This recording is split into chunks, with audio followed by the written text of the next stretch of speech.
Donald Trump's new tariff deal with China has introduced a complex shift in the global competitive landscape. While it does not mark a full reversal of the US-China trade war, several factors suggest that the competitive environment could partially tilt back toward China, especially in manufacturing and regional trade dynamics. First, the unpredictability of U.S. trade policy under Trump has undermined confidence in the United States among Asian economies. Many Southeast Asian countries now view U.S. policies as unstable and erratic, prompting them to strengthen ties with China or diversify toward China Plus One supply chains rather than depending on American markets. This erosion of trust in U.S. reliability gives Beijing a relative advantage in shaping regional economic frameworks. Second, despite years of tariffs and decoupling rhetoric, China's position in global value chains remains strong.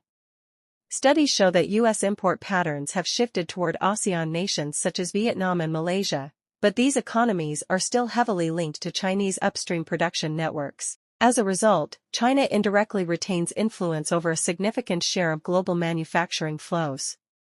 Third, China's response has been strategically flexible. In the recent Trump-Xi meeting, Beijing made limited tactical concessions, such as discussing rare earth exports and partial tariff reductions, without fundamentally changing its industrial policies or export-driven model.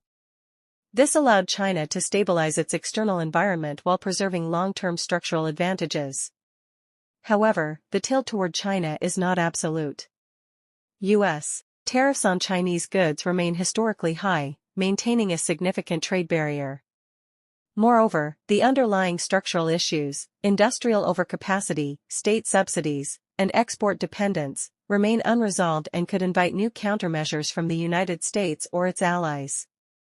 At the same time, Washington is intensifying competition through non-tariff measures, tightening export controls on semiconductors, restricting access to advanced technology, and reinforcing supply chain alliances with like-minded partners. These moves constrain China's ability to expand in high-tech sectors even if it maintains dominance in mid- and low-end manufacturing. In conclusion, Trump's tariff deal may produce a partial rebalancing rather than a decisive shift.